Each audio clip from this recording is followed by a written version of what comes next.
Well, Cole, to this point, we've lost tens of thousands of dollars. We're in the hole. Time is of the essence. And we found out there's way more to this story than just losing money. There's a whole nother house. Our money is somehow tied to it in ways we don't know exactly, but we know it's there. And we got this Tony guy involved now, Alina, and we're going to go confront it all and hash it out, right? Yeah. And so what do? We go to a Starbucks, right? Yeah. And, you know, what was very interesting is I actually just went through something called NLE right as this was happening, right? Oh, this was as it was happening. Well, I don't remember that. Yeah, because I can't say what, but I know something happens there that prepared me for this conversation, and it was on day 2. Okay. And I'm sure you can kind of think what happened that Yeah. day. And so I'm going in here, I'm going to negotiate. And I feel good about what's going to happen. And I'm like, all right, Lord, here's what I want to do. What do you want to do? And I got a piece about how to have this conversation. We get there. Tony's there. His dad is there. Alina's there. You're there. And I'm there. And we're sitting outside and we're like, what do we do? And I kind of remember I opened us up in prayer and just started talking about how, you know, different things in life and, you know, betrayals and this and that. I'm like, let's just work together, everybody. Yeah. Let's try to figure out how we can all come out somehow equally whole. Even though we're all going to have to take a haircut. Yeah. Let's all take an equal haircut. And everyone actually kind of agreed to that when we were there, right? Yeah, I think that was the whole sentiment that you brought to that. Was the idea was where we all ended up in this bad scenario. Yeah. Wires got crossed, and we want the conversation to be productive, and we essentially want everyone to win, so that no one has to lose. Yeah, that was how we're doing. And I had an idea of like, let's handcuff each other all together. And with that, I came up with a solution of Alina can't have any say in anything, but Yep. she's still tied to it because she owns this property in her name. She's still tied with us over here. She owes us a lot of money. Tony's got money, you know, all these things. I said, let's go like this. Let's take the Baumgarten project. Let's all finish that out. Let's Yeah. get Tony whole with the money he put in plus some other things, and then let's split it 3 ways basically. And then we take that money, go fix our property once this one sells, because this one was really close to being done in their eyes. 2 weeks is what they told. Man, we heard 2 weeks so many times, it was insane. So we come back and you know, of like, let's get this property done that we're in right now, take the proceeds, go get the Glasgow one fixed, and then we're going to split it a third, basically. Mm-hmm. There's a little bit different, but it's basically that. And everybody shook hands, and we all agreed. It was a great conversation, and I went off on a men's retreat that weekend feeling I saved the day. That one was actually like the deal worked out better for Tony in that scenario. It did. Because Tony was set to make more than he even thought he would have during the initial deal he made with Alina, which was what was crazy and why we stressed to him, like, we don't care about making profit. I just want to get my money out and break even. So he was to be paid first. Yep. Me and him were going to be on a new bank account that we both had to be there to sign off on any transaction so no one could run with the money. Yep. And so when it goes into closing on the house, neither of us could go there and do it. We had to do it together as per the agreement. Yeah. So it was all basically like no one could run off with this deal. Like we were tied together, and I made it where he's first, or the loans are paid first, and then him, and then us, and then Alina, right? Yeah, it was Antonio got his full investment back. Then he got 50% of everything else, and we just split 3 ways everything else. Yeah. So he was going to make out like a bandit, and I did that thinking because a guy that doesn't know me and he's being burned over here, he could run and he could go get a lawyer and he could do all this stuff. So I'm like, let's just make this guy happy because I don't want to make the money. I want to like, how do we work together and get out of this mess, right? So I'm Yeah. like, if we give this guy the win, why would he throw it away? Yeah, and then Why? And Tony recorded the whole thing on his He phone. video, on video. and he asked, like, can we, I'm like, 100% video this thing. Now, I wish I asked before we left for him to send me that, because boy, would it have saved us a headache later. Yeah. So we do that. I'm leaving after that Starbucks to go to the men's retreat at my church. And I knew that you were like, this has got to go good, or if I go off, you're going to be like freaking out. And so I'm like, I'm going on this trip, and I'm like, I'm going to be a hero and save the day. I left that meeting thinking like, yeah, everyone's on board. And you go and start working with Tony. I don't know, did Alina come with you? No, I directly leave Starbucks with Tony and his dad. We go to Chick-fil-A. We have lunch together. Then we come straight to the house and we start working. Yeah. And Alina didn't come, right? No, Alina didn't No, show she's up. out. We kind of wanted her to just be out of it, and Yeah. we'll just be like, look, we'll take care of you. Like, you just lost everyone's money, and you just got to, like, sit on the sideline now. Yeah. We don't trust you to do anything Yeah. with anything at this point. And so you do that. I do that trip. I come back. And then what happened? Well, while I'm working on the house with Tony and his dad, you know, we're all bonding. Tony is like, look, like you and Jaron seem like good guys. Like, you know, like, would you ever want to do this again? You know, and like get more houses. And I was like, yeah, dude, I mean, this has been a stressful situation, but like, yeah, I mean, that's what we're in this for. Investing, business, you know, and he's like young, like smart kid. And, you know, and so like he's trying to like build this partnership where we can continue to work together. Like, and so we spend all day, we leave, I'm sweaty, we get done, I come back the next day, whatever. Then Antonio just disappears. No text messages. Yeah. No phone calls. We try to get a hold of him. Doesn't respond.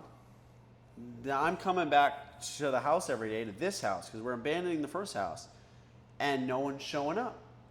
Lynn, I don't know what the next steps are to do, because I know it's not picking weeds. It's definitely not picking weeds in the backyard. But I'm like, no one's showing up. And we're texting them, nothing. And this goes on for how many days before we're like, okay, you know, we're losing $350 a day for both houses. Yeah. Like That's just the loan payments. yeah, just the Yeah. loan payments. You know, it takes, you know, $20,000 to get this house done. It's going to take $30,000. Whoa. Well, It did not take 20. That's what we were told. that's what we were told. We'll get to that part of the That's what we were story, told but it was going to. it took a lot more than that. But, you know, it was everyone disappeared. And it got to this, like, this place where Jaron and Tony were going to make the payment that was due that Friday. Yes. You know, and Tony was going to pay half, Jaron was going to pay half, and we got to Friday, and there's, like, no word from Tony. It still disappeared. Totally ghosted us. Like, and then Jaron's like, well, I'm not going to make a payment when, like, the house isn't in my name. Yeah. I was at the point where I'm like, look, everyone just like ran, and the house was going to go into default. Yeah. There was 10 days after this payment when you start to go into default. Yeah. And I'm like, there's no way I'm making this payment in this house unless I have control over it. Based on everything that's happened, Alina wasn't getting back to us. Alina was scattered. She'd get back to us every 2 or 3 days, like some random text. But you'd see on her Instagram, she's out partying, she's doing stuff with her kids.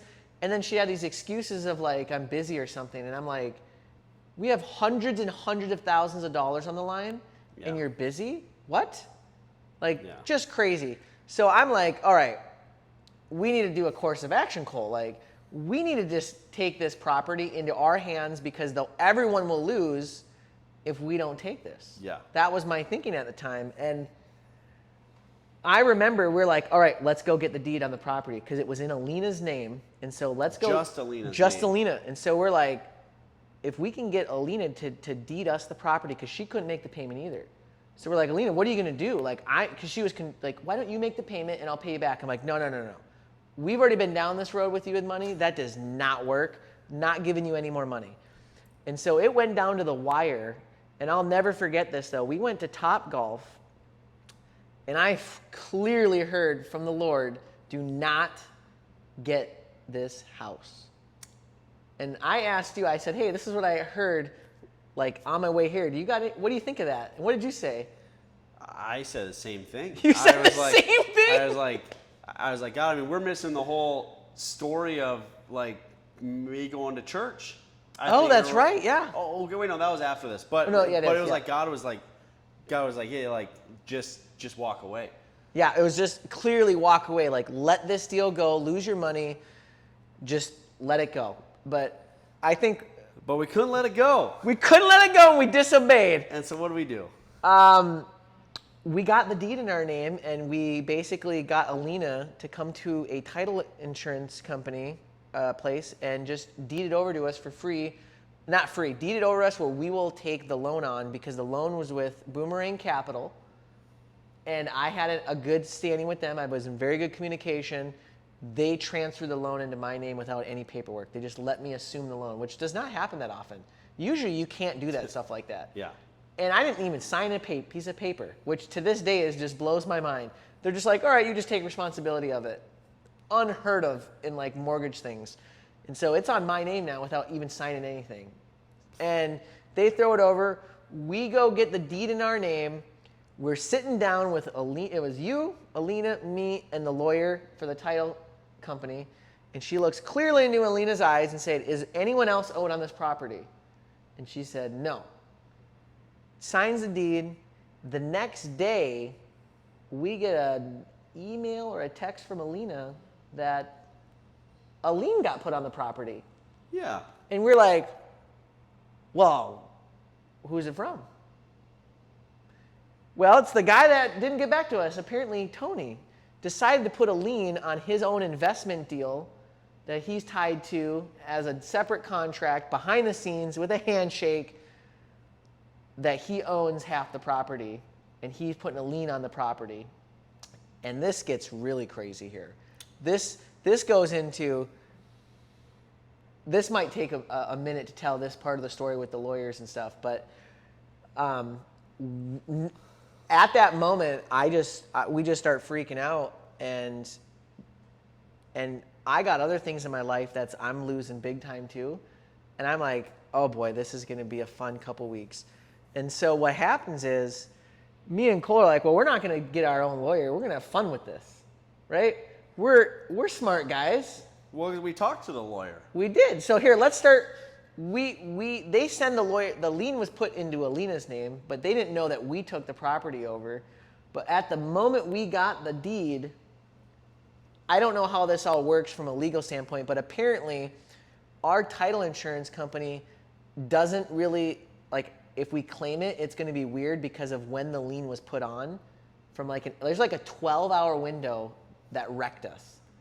Yeah. Like it's literally down to like a 12-hour window because of when it wasn't. So we can't get the lien off, but we can sue Alina because it came on after we got the property, and so she's responsible for it, but she doesn't have any money. And if we go after her, it was just going to be like this chase of like, oh my gosh, right? And so our lawyer said, look, get the house sold, take care of the lien, because it's going to lock it up, and you guys, your investment and where you're at, it's just going to make a big nightmare. So go get the house sold. That was the advice we were told. But we're working with their lawyer, called us, and we had a whole bunch of phone calls. So let's start out with the first one. We get a call from a guy named Michael, and I'm going to boost you up here a little bit, Cole. I know you've wanted to be a lawyer, I believe, in the past, and you had a lot of fun with this guy. And I was on the call with you, and you were running circles over this guy. Yeah. And we kind of shot our own foot a few times because we oversaid stuff where if we kept our mouth shut, we could have done way better on this lien. So I'm gonna let you take over of what was the first reaction when we got on with that lawyer with that lien? Well, I thought it was absolutely absurd and silly. I thought it was ridiculous that Antonio ghosted us after the great deal we gave him and decided to take legal action and get a lawyer and abandon the project and put a lien on his own property. To me, was just absurd. And then the lawyer I'm talking to, I can immediately tell, you know, this guy's like newer. You know, I'm Yeah, like, he's green. He's yeah, fresh out. yeah. And you know, so I look up and I realize like 6 months ago he had like passed the bar and he like just became like a new lawyer.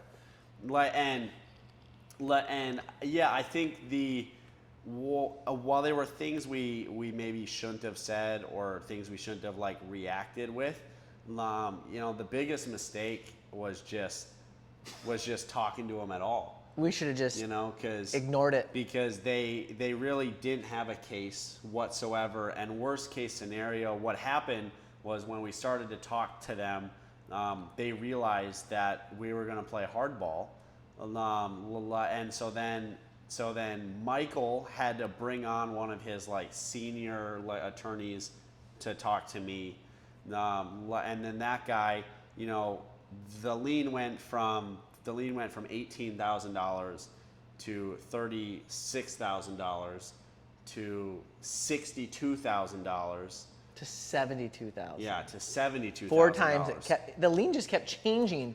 Which is not how it How does that works, work? You know, and then there were typos in the lien, and it was like there was just a lot of like inaccurate information that essentially made it void. Where if we would have just not talked to them, they would, you know, we would have gotten off with it. You know? And I remember a couple times when they said, well, there's this, that. And I said, I'll never forget. I'm like, yeah, I'll take that deal. That's right. Yeah. And they're like, oh, wait, no. And that's why they kept changing it, because they realized that they made a mistake. And so they made an amendment to the lien, and they kept doing it, and we kept shooting ourselves in the foot. Yeah. And I'm like, oh my gosh. Yeah. Yeah. So the biggest lesson, like, even if you can talk circles around a lawyer, just don't talk to him. Which you did. But our best bet was to let the lien be, because at first it was filed at $18,000. And if we didn't say anything and they put when the lien was filed, we would have just paid $18,000. And if we just never talked to them, we could have just paid it off at closing. Yeah. And we'd have been done. It would have been too late to negotiate. So we did a lot of negotiating back and forth, and we settled at $50,000 on the lien to be paid when the house gets sold. And I wanted it to be a lot less, but I had another deal that I was getting bombarded with at the same day, the same hour, the same minute, on another big money deal of I'm going to be taking on a whole bunch of debt here, and I'm losing this, and this is coming at me. I'm getting threatened to like get kicked out of my house I'm living in. Yeah. And just a whole bunch of a mess, right? And I'm just like, I can't handle all this. So I'm just like, Cole, like, we're taking it. I'm just like, I got to move on. Like, I'm sorry, but like, we're just doing 50,000 and we're going. Like, I just got to get peace of something. And so we signed it, and we got that, and then we got to work, right? We're like, but we were showing up at this house 2 weeks straight, and we just show up and we couldn't do anything. We didn't do anything. Yeah, we did the same thing. We did the same thing, except I came with you. We weren't picking weeds, but we were walking around this house. Walking, what should we do? And what can we has to do? be done? And we were getting bids with contractors. We just kept calling contractors to show up and give us bids. Yeah, because we didn't know what to do. And in the meanwhile, I'm making payments, and I'm like, time is clicking, because there's a on the loan, it's a 6-month loan, and I didn't realize this when I assumed the loan, and I'm like, oh boy, this is in trouble. And so what we do is, I can't keep both loans going. And so what happens is I said, Cole, we got to get rid of one of the properties, which obviously we wouldn't have took this one if we were going to get rid of it. Yep. So we decided, let's wholesale Glasgow and just take our losses. So we lost over $100,000 in that property. Yep. We just lost it. Yeah, I found a buyer. Yep. Closed in 2 weeks. Out. Lost $100,000. We just sold it for cheap, lost $100,000, got out of it. So now we just have this property. And we're like, let's get this done as fast as possible. We were told again it should be 2 weeks. 2 weeks and $20,000. 2 weeks and $20,000. Well, it turned into over 2 months and over $60,000 to finish this property from when we took it on, not including my monthly payments to the loan, which are about $3,800 a month, and also the I had to pay $8,000 to just, on top of the $100,000 we lost, I had to pay an extra $8,000 in cash at closing. And I'll never forget, I'm at closing and they're like, wait, I thought you were the one selling the house. Why are you paying money? And I go, I'm wondering that myself. I'm wondering, what am I doing? And he's like, yeah, that doesn't happen that often. I go, too long of a story to tell you, but it all went haywire.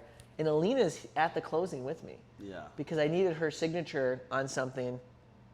And, it was really weird because to this day, we still owe $2,300 on that property that I'll pay once I close on my other property because they made a mistake. And so it was really $10,000 we needed. And so I'm assuming all this debt and this cash, and it's crazy. And so anyways, we get out of that. We got this. We got a couple bids. And one guy gave us a bid, and he did an amazing job, two houses across the road. And it was actually, we thought was a crazy bid to paint the house. We thought was crazy. Everything else was normal. And I look back, and I think we should have just snatched that guy and said, do it. Because it was about just under $20,000. Yeah. And there would have been some more things, but what happened was we got a couple more bids. We told him to do it, but we didn't want him to do the painting. And he said, no, not going to do it, because I found a painter. And so we got a couple bids. We got some separate contractors, and we're working on it. And in the meantime, what does the market decide to do, Cole? Yeah, that was, we started embarking on this journey, and, it was under the assumption that there was that we'd be able to sell the house for $550. $550 at least, yeah. Pipe dream $580. $580 is we make some money, actually. Yeah, like California cash buyer, $580. We actually make money instead of breaking even after 2 house flips. Which would have been crazy. And then the market tanks. It stops. Rates go up multiple times. It stops. Houses on the market just stop selling. People stop buying. And the amount that we can sell the house for goes down by $75,000 within a matter of 2 months. Yep. And so when we get it, we're negotiating. And part of that $50,000 settlement in my mind with the lien was like, there's enough margin here to just deal with it, we'll be fine. And, that was crazy of how fast the market just turned. Because the house across the road sold for $601,000. $601,000. It's a little bit bigger than this, another bedroom, but that's our $550 is all. This is easy $550 when that sold for $601. Yeah. And we're like, we'll be good. We'll be good. We'll take care of it all, and we'll be good. And once we take this on, literally interest rates start to go up little by little. People start getting scared. So we're like, okay, we gotta get moving. And this thing just took forever to get done. We hired somebody. We start getting work done, and then we have to do it again. Yeah. And then the prices go up, and then we have to do more things that get done. And it gets to the point where I'm running out on all my cash and assets, and I'm selling all my Bitcoin. And you know what's happening with Bitcoin? That's going down. Tanking. And so I got other personal issues that I have to deal with that hit me all at once. And so I'm selling all I got, and I'm selling. 2 months ago, Bitcoin was at 40,000, then it goes down to 20, and I got to sell. I need to go sell a couple just to make the cash on this. So I lose a whole bunch on that one to do this. And so I'm taking money out and I'm paying everybody. And I'm realizing we got to dump this, man, as fast as possible because I'm not going to be able to make even the payment on it. Yeah. And so we're going. We get it. We're just about done. And a few things happen randomly. Just hire a plumber. He doesn't secure the tub. It starts leaking, so I got to hire another guy. The story just starts going over, but we're like, we're really close. Yeah. And so we come in, and me and Cole and we got another buddy, Stealthy, came in, and we had 2 days where we cleaned it all up, and we painted some stuff and did the last finishing touches, and got it done and put it on the market, and yeah. On that part. So then the house gets done after lots of collaboration and teamwork. Yeah. And we list the house for sale, and no one wants to come see it. No showings. No showings. It's like 5 days. And like a month or two ago, you put it on the market, and within a day you have like 12 offers. And it goes to 0 showings. And me and Cole are like, we're in trouble, man. Then week 2 shows up, and like 4 other houses go on the market within blocks for like $20,000 less. Yeah. And so then we lower the price. Yep. And then week 3 comes by. We've had like 1 person come see the house. And so we lower the price. And now are we on week 4? Or We're going into week 4, but it's the end of week 3. We cut it, and we're like, we got to cut it again because the loan ends August 18th, and I got to pay, if we don't go under contract by August 18th, that we can close by August 30th, I have to pay a whole bunch of money to do another 6-month extension with them.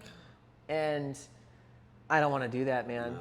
And so we're just like, we got to get out. And I don't like, from a cash standpoint, I'm just cash broke. So I was like, we got to dump it. So we drop it a little bit, and then we get 3 showings in one day, and we get an offer. And we get a little negotiating here, right? So I got to go sit down with our title insurance and ask questions of what are my options here with this mechanical lien. Yeah. So I'm like, what can I do? Because I really don't want to pay it. I don't feel like how this whole thing was done that I even need to pay this, but I got it because it's on it.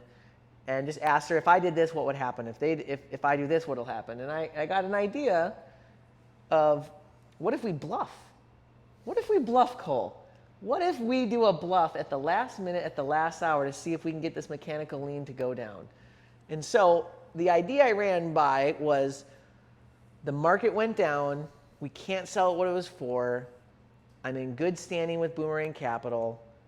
I'm just going to rent the property and not pay the lien off. I'm just going to rent it out. And I'm going to call the lawyer and say, look, Michael, we have an offer for this dollar amount, and they want $10,000 for closing, which this part is completely that's not a bluff. true. This is not a bluff. all the truth. 100% true. That's our offer. It was for $485 with $10,000 that we paid towards closing. And I was like, okay, I'm going to call Michael and tell him we have this offer, but that goes to $475 then is kind of the real offer because of the $10K towards closing. I've put X amount of dollars in over $60,000 since I took it over. By the time I pay the loan off, the mechanics lien, and what I put in, I'm not getting any money back. And so everything I took when I took over the property, I lose everything on top of the money I lose already on this one. So I was like, so I'm going to call Michael. And at this moment, me and you already know, I'm selling this no matter what. No matter what, I'm selling this. Even if I had to lose even more money, I got to get rid of this thing. Yeah. I call him and just say, here's the deal, Michael. We're going to sell this property if you guys knock another $10,000 off of the lien. And if you don't, I'm just going to rent this property out because the market tanked, and I'm not going to take this much of a loss for what I put in. And I gave him the numbers, and it made sense to me. Like, I don't know what my client will say, but I'll tell him. I said, it's all good, Michael. Whatever you do, I don't care because I can't lose anymore. Like, I've lost all my money. I can't go anywhere. So I was like, if you want to, and there's a law in Texas where if you hold the property for 2 years, the lien's done. So, and I didn't want to rent this out. No. I don't want to hold it. I feel God's telling us it's time to move on and get out. Just take your loss and move on. So we tell him that. Within an hour, he calls me back and says, Tony accepts. So he just took $10,000 off like that. And then we negotiated another $5,000 on the $5,000 back on the $5,000 price. back on the house. So we just saved another $15,000 that I'll get that I wouldn't have had. So that's a blessing right there. Yeah, to and that get was more. yesterday. That was yesterday. So that's great. And then we have somebody in the audience here. We had a fellow NLE graduate that needed a place to stay, and it popped up on Facebook, and I was like, me and Cole have an empty house, and no one's living in it, and someone needs a place to stay. Let's see if she wants to go there. So I called her up, and she took the offer, and this is my couch, actually, and I brought a bed there, went to the storage unit, and she gets to stay here until closing or until she finds something. So God works in mysterious ways, right? You know what? I'll say it's not even that mysterious. I think the thing that I learned yesterday that blew my mind. You know, we've got a mutual friend, Steven, that always talks about sowing a seed. Okay, yes. You know, I forgot about this part. You know, and this, like, after hearing the whole story, you can realize this has just been a negative experience after negative experience after negative experience. And at church on Sunday, Jaron decides he's going to sow a seed. Like, we got to end this. Yeah. And, you know, he sows I'm bringing a out seed, the big guns. sows Sow a a seed. for $10. Yeah. I look at Gives $10 to the church. Said, I'm sowing a seed for getting an offer, getting the house sold. Yeah. You know, and then the next day, that $10 seed that he sowed turned into $15,000. Yep. Better of a deal. We got an offer. Plus, we were able to bless someone by allowing them to stay in the house all the next day. You know, and I think that's like the craziest thing. $10, and we're able to get the house sold, bless someone, plus come out $15,000 better. I mean, how that $10 to $15,000? That's a. I remember looking at my bank account and I'm like, I can't sow a lot, but I'm like, and mutual friend Steven said it's not about the dollar amount, it's about the heart. Yeah. Right. It's about your heart, and I remember apologizing again, like, I'm sorry I disobeyed, Lord. Like, me and Cole didn't listen, and you were, and I view that as he was just trying to help us of like the turmoil we're going to go through. Like, hey man, you can go that route, but it's going to hurt. And, but part of it is I feel like these were lessons that we needed to learn. Yeah. And it definitely grew us. But yeah, I think I remember sitting there with Leah, my wife, of like, I don't got a lot right now. Let's sow $10. And it turned into like this within a 24-hour period. And to that point, we had no offers. No one was looking at it. Nothing. And then the next day, 3 showings, boom, boom, boom, and then all that happened.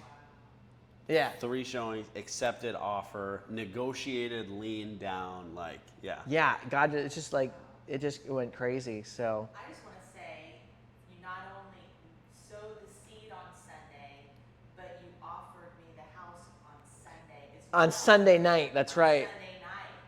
That's right, I forgot about that. You gave more.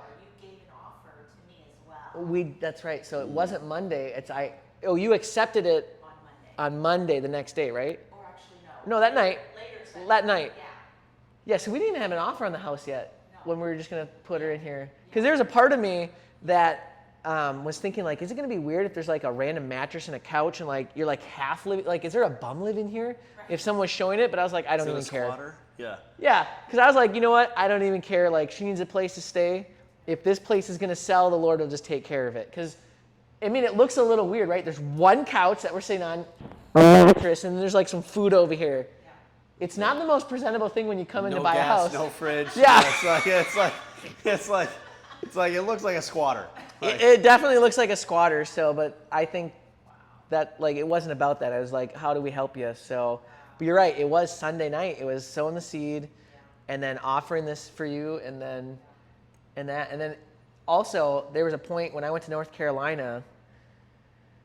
2 weeks ago now, I gave this up to the Lord completely. I was like, all right, Lord, if we just lose the house, I'm fine with it. If I just default and it all goes down and we lose everything, I'm good. Because I realized I got a great wife, great kids, great friends, and life is looking good in the next 4 to 6 months. We got some amazing things in the pipeline, and I was like, you know, this is in the long scheme of things. In 2 years from now, this will look tiny of what we're actually doing. So I was like, all right, Lord, this is all yours. Whatever you want to do with it, I'm giving it up to you. It's not even about even recovering any of the money. And everything I can is awesome. Yeah. And if I don't get anything, awesome. It's yours. Because at first you were warning us not to take it in the beginning. And so I think when I went on that trip, it was the first time I just gave it up. I was like, whatever you want.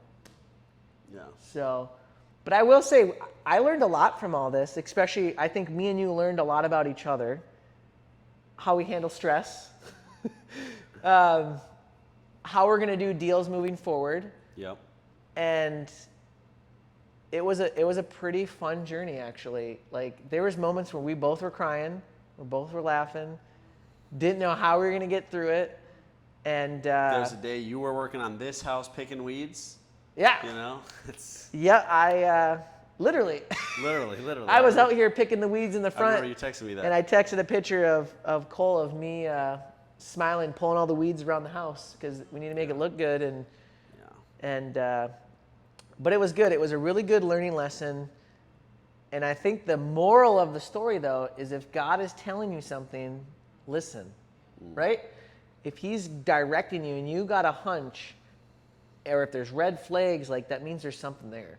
Yeah. And to pray about it and to like really go seek the wisdom of others and the Lord and go, what do we do? And not lean on our own understanding. And looking back, I had so many personal things in another business hitting me. I just couldn't think clearly half the time on this stuff because I was this is like a minor thing, really, compared to the other stuff I was dealing with at the time. This was just like a side project that went haywire that was like sucking my money. And I'm like, I got like 100 times bigger problem over here I'm dealing with. Yeah. And so it was just like, this is a nuisance to me. I'm like, get this off my plate. Like, but it wouldn't go away. And so I had to like get sucked into it. But even from an investment standpoint, you know, like we talk a lot about this on the channel is like, you need to know what you're doing with your money. You need to know who you're working with and you need to oversee it. The idea of my money will just work for me and I don't need to know what it's doing is a dumb idea. It's stupid, right?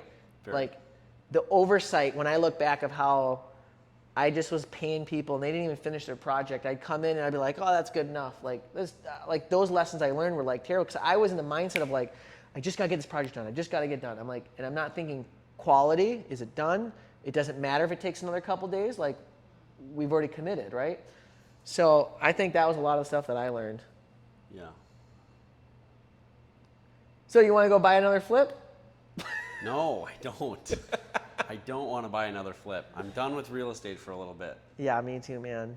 So I think that probably sums it up. We left some stuff out that I can think of, but you know, they're just minor things. But that's the gist of the story. Actually, we're gonna add this real quick. Okay. Do you remember the lawyer that we called to see if he could help us? That we paid like $300 for a half hour. Yeah. We told him this story, and he's been doing this for 30 years, and he said, I've never heard anything this crazy. And he's like, I don't know if you can win or not, but it feels like you could, but it's going to cost you more money because of all the tangleness if you actually go to court and try to like go after Tony and Alina and all these things. Yeah. And I was befuddled because I was like, I'm thinking this is like, there's got to be people that do this stuff all the time and this happens. And this guy's like, no. 30 years, never heard it. Never heard anything this crazy.